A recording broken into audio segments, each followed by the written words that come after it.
Okay. Hello. Hello. Bear with me. Okay. So this story started out as a screenplay about 20 years ago when I first came to the country. The plan was to land, write a screenplay, sell it to Hollywood, make a ton of money. That didn't work.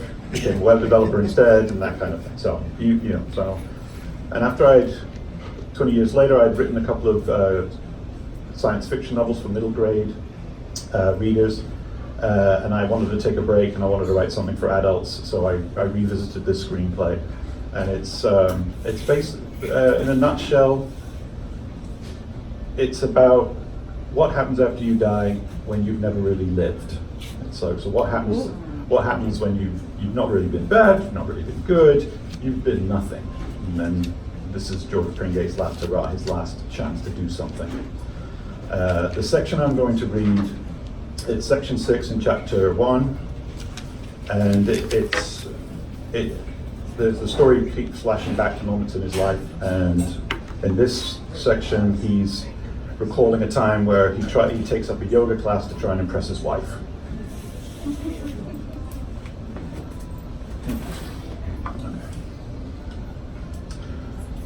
I got married when I was 42 years old.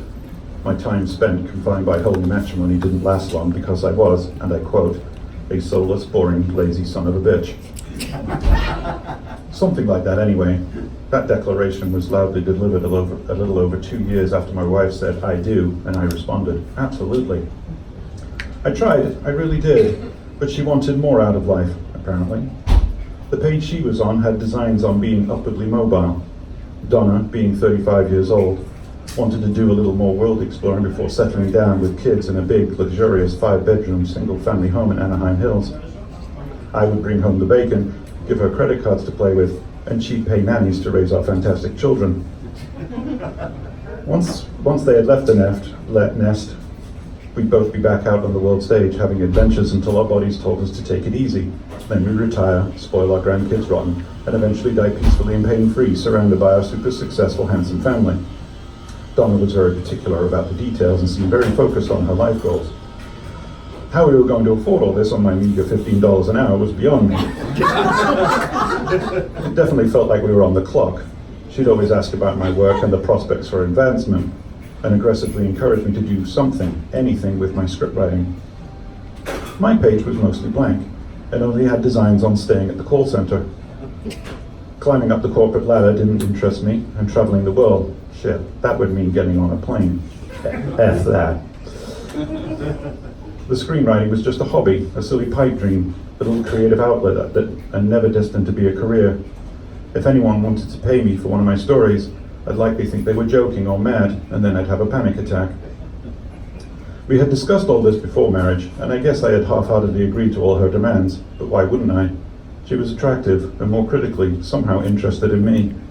She said I had a spark, whatever that meant, a hidden talent, a superpower. I was just glad she thought I had something worth exploring, because entering my 40s still unmarried was starting to depress me. After our short honeymoon, the reality of everything I had signed up for, it hit me like an Acme anvil, and I found it hard to move onward and upward. The call center was my safe space, and I found it easy to put all that Donna life stuff on hold. It wasn't like I didn't like the idea of making more money and moving into a bigger place. I just couldn't make myself care about it. A horrible nervous energy would run through my body when I contemplated a change in career, and this would be followed by a feeling that if I did stick my neck out, everyone would find out I was an idiot. At the call center, I knew what was expected of me, and I was reliable and good with our customers. Donna was big on going to the gym, something I was always impressed by and eternally grateful for. She'd come back to the apartment after a workout, rocking her leggings and tank top, with her long black hair tied back into a ponytail. She always looked fantastic after a workout. The woman glistened. During the first few months of our marriage, she'd get back and I'd be greeted with a beautiful smile and a sweet, sweaty kiss. As our marriage wore on, especially if she found me with a 25-ounce Bud Light can in my hand, her welcome would be more formal, and eventually she wouldn't say anything.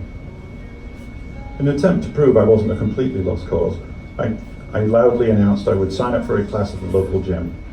I picked a yoga class. I mean, really, why not, right? Lots of pose striking and relaxing and stuff. It almost sounded bearable. And it seemed to impress Donna a little, if It's a Star was anything to feel good about. The first couple of weeks, everything went well. I'd spend an hour posing, relaxing, and then go home and talk about it with Donna. I wouldn't say perfect marital bliss was restored, but I think she was happy that I seemed to be enjoying myself and I was doing something outside of my comfort zone. I wasn't happy about it, but that wasn't the point. I was trying to take the easiest path away from appearing like a complete disappointment as a husband. My plan seemed to be working, until week 3. Yoga was a breeze. With only an hour to work with, my class would strike a few simple poses, and then we'd spend the last 20 minutes relaxing. We'd be cats, cows, dogs, chairs, cobras, and even corpses. I mean, seriously, we went to the gym and pretended to be corpses. How perfect was this plan? The one position I enjoyed the most was the legs up the wall pose, which was exactly as named. Lay down, legs straight up, and hold for a few minutes. After that, we'd cross our legs and let the blood and muscles become properly acquainted again. It felt fantastic. If only all our positions were that invigorating. Most of them made me feel stupid. Downward dog, cow, and cat should have been called, hey, look at my ass. Do you see my ass? And that's no space station, that's an ass. It was also hard not to stare or avoid some of the specimens on display in the room. Never mind stress about what my gelatinous rear end looked like to the unlucky asshole behind me. Things came to a head when a new pose, Say Hello to My Big Ass, was introduced to the class. We were told to lay on our backs and move and place our hands on the floor by our sides. Then in one swift move, we would lift our legs and torso so the tips of our toes were touching the floor behind our heads. Miss Bendy, instructor, demonstrated, and of course she made it look easy. After watching the demonstration, I was suddenly very cognizant of the beef and bean burrito I ate before class, and the growing pressure looking to be relieved. I knew the whole point of this yoga class was to stretch and relax our muscles, but I had given strict instructions to certain areas of my body to do no such thing. They were to remain clenched at all times, no matter what. I couldn't get into the position, and typically I was the only one in class with this problem. While everyone else lifted and set, my legs would lift and then fall to the floor. I tried kicking my legs, but it looked like I was riding an upside-down bike. I tucked my legs against my belly and tried to flick my feet backwards, hoping the momentum would carry me over. It didn't work, and as I flailed about, I got more frustrated, and as I got more frustrated, I got embarrassed. I could feel my face getting redder, and I could hear other people in the room laughing at me. Effing yoga elites. My torso was the problem. It was too long. Girls in high school would frequently say, he looks weird, the top of his body is too long. And Miss Bendy confirmed this as I rolled around trying to get into Say Hello to My Big Ass.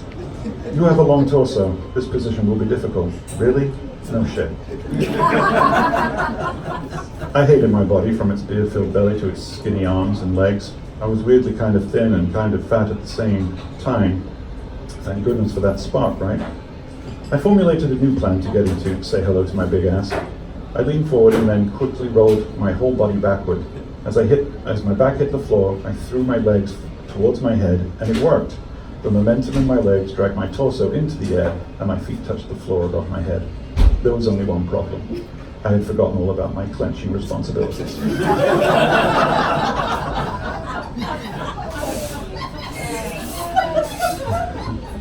It was the strangest fart I had ever done. The gas didn't just leak out in a steady stream, creating embarrassing sound and smell. It just left, all of it, in one loud, massive bang.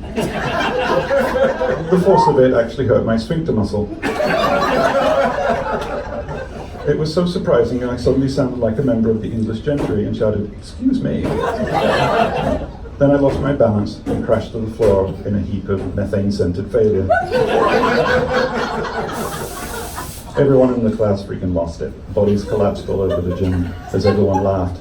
Tears streamed down faces, fingers pointed in my direction, and reenactments were performed.